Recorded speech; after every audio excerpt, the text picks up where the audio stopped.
Welcome back to Banging the Can, the Houston sports show that does not apologize for championship rings and tings, presented by Bolen Media. I am your host, Ross Bolen, and holy shit, Houston sports fans, the tide is turning, and I have almost nothing but positive things to discuss today, believe it or not. First off, our Houston Astros have finally hired their next general manager, hiring Dana Brown away from the Atlanta Braves, where he was serving as their vice president of scouting. The announcement came Thursday, ending a confusing and frankly mysterious period in the Astros front office after the firing of former general manager James Click following the club's 2022 World Series winning run. Astros owner Jim Crane gave the media almost nothing to go off of before the hire actually took place. "We have no timetable," was his statement at the Houston Sports Awards on Wednesday evening earlier this week, which I was not invited to, by the way, despite hosting this podcast and having struck out Andy Dalton in high school, which is, in my unbiased opinion, inexcusable. But that was the night before the Dana Brown hiring was announced. So clearly, he did have some timetable, and clearly he had no intention of sharing it or any information with anyone, not even the local media, which personally I find to be hilarious. I know others don't. But I love Jim Crane. I love the people he has surrounded himself with. I love that he doesn't really seem to give a shit what anybody thinks about him, and he lets the results speak for themselves. In this case, Dana Brown is 55 years old. He is the second black GM in Astros history and joins Dusty Baker in becoming the second ever black general manager duo in baseball history, following general manager Ken Williams and manager Jerry Manuel with the White Sox.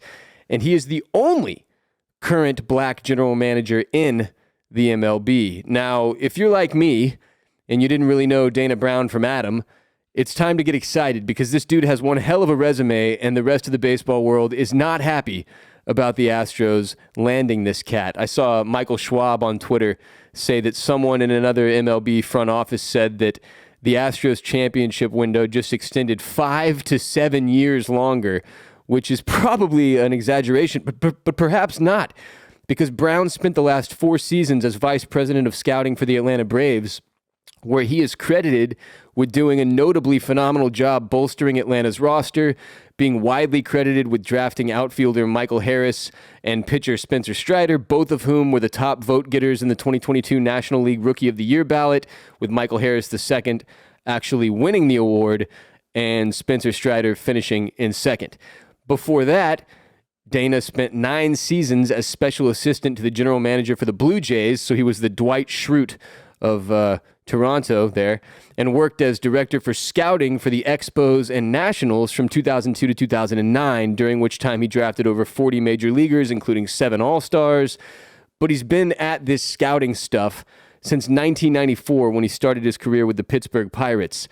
Of being brought on by the Astros, Dana Brown said, "I know there's some special things going on here already, and I really want to continue that and extend that long term." He says, "I've been in the game for 33 years. Baseball is all I know. It's my entire life. So I want to empty myself into this city and the Astros fans and let Jim Crane know he has made a special pick."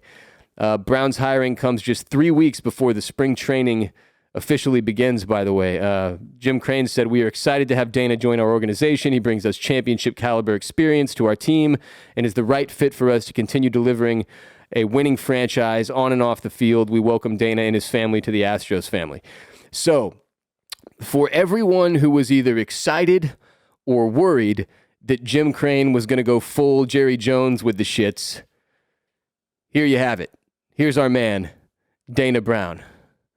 God bless the Houston Astros. Today's episode is brought to you by Hemp Hop at hemphop.co. Hemp Hop began in 2014 when their founder and CEO Jordan was determined to help his father Scott, who suffers from a condition which caused him to have swelling, seizures, and severe nausea. Jordan found CBD capsules, and within 7 days of his dad, Scott, taking those capsules, his seizures slowed to a complete stop. He hasn't had a seizure since and was actually able to get off over a dozen medications. Over the years, Scott's swelling has disappeared, and today he is a much happier, healthier person. Hemp Hop initially started as a delivery service to get these products directly to the people that need them most, like Scott. They quickly became manufacturers, and today, 4 years later, are fully vertically integrated with cultivation and processing. They have an incredible selection, whether you're looking to elevate your vibes or just relax and not get stoned. Hemp Hop has what you're looking for. Hemp Hop carries a huge variety of vape carts, types, and flavors, with live resin vapes being the top seller by far, which I thoroughly enjoy, by the way. I've been utilizing one of these live resin vapes at night to help calm myself, again, without avoiding the stoned feeling that you might think would be accompanied by some of these products. Not the case with the live resin vapes. They're phenomenal, but they also have full spectrum vapes and Delta 8 vapes that are also extremely popular and effective options, available in half gram and full gram sizes. Plus, they've got edibles, which you can see in front of my computer here, Hemp Hop's proprietary gummies and Belgian chocolates, which are actually outselling their smokable products every single day. People obviously love edibles as a discreet and effective option for ingesting cannabinoids, and Hemp Hop is here to provide only the highest quality edibles for you, their beloved customers. Hemp Hop also carries the highest quality, cleanest grown hemp flower available anywhere for the smokers out there. They don't put anything out that they wouldn't eat or smoke themselves, which is exactly why I'm so stoked to have them on board as a sponsor.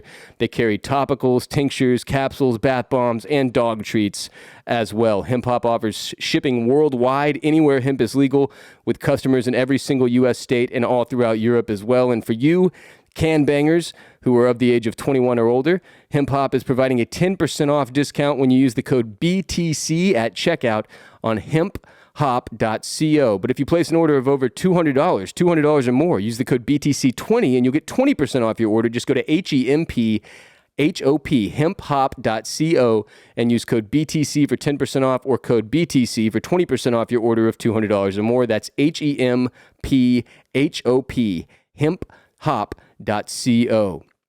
In other Houston sports news, the Rockets won a basketball game. And sadly, that is newsworthy. That's where we're at. But on Monday, they beat the Timberwolves 119-114, and Jalen Green dropped 42 points. So after I spent 10 minutes of last week's show talking about how he'd completely stalled out and failed to develop throughout this season, the guy drops 42 points in another wildly impressive offensive night for the second-year star, who has, inarguably struggled with consistency all season long. But while it was nice to get a win, don't get too excited because we lost the next two games on Wednesday and Thursday. So the dark times are going to continue on, but it was just nice to see a little bit of a spark from the boys out there. So Astros got a win. The losing streak ended at, I think, 12 games. Still not good, but hey, the streak coming to an end is good. And outside of that, to end with some actual more positivity, as we discussed last week, the Houston Texans head coaching search continues for the third offseason in a row. But after conducting an interview with San Francisco 49ers defensive coordinator and former Houston Texans linebacker, DeMeco Ryans, who you should remember if you're any kind of Texans fan, it sounds like the Texans might have their man. Sources are saying he has emerged as a top candidate for the job, DeMeco Ryans, and while they obviously cannot pull the trigger yet as the Niners' playoff run continues, the buzz I am hearing from well-connected members of the Houston sports media suggests that this may be an all-but-done deal, and DeMeco Ryans will very likely be the next head coach of our Houston Texans, which I have to say is fucking fantastic news. Like, at least we'll all like the head coach. We'll still suck next year for sure. But DeMeco was an all-time Texans legend. He was a fantastic leader on and off the field during his time in Houston, and he's proven himself a more than competent coach during his tenure in San Francisco. He's young, he's hungry, he's not Josh McCown, all good things, everything I hoped for in our next potential head coach. So here's to hoping the Texans don't fumble the football in the red zone and get this thing into the end zone and bring us a head coach that can last more than one fucking season. That would be nice. I feel like our defense, really, realistically, it was, one of the things that when I would just shit all over the Texans all season long, people were like, hey, the defense isn't that bad, and they're not that healthy. And I was like, yeah, whatever, fuck the defense. Yeah, but we probably realistically are only a couple of pieces away defensively from being, pretty awesome. And for everyone who has been a Texans fan for some time, you know that back when we had the Bulls on Parade going, it was the best time in the history of Texans football.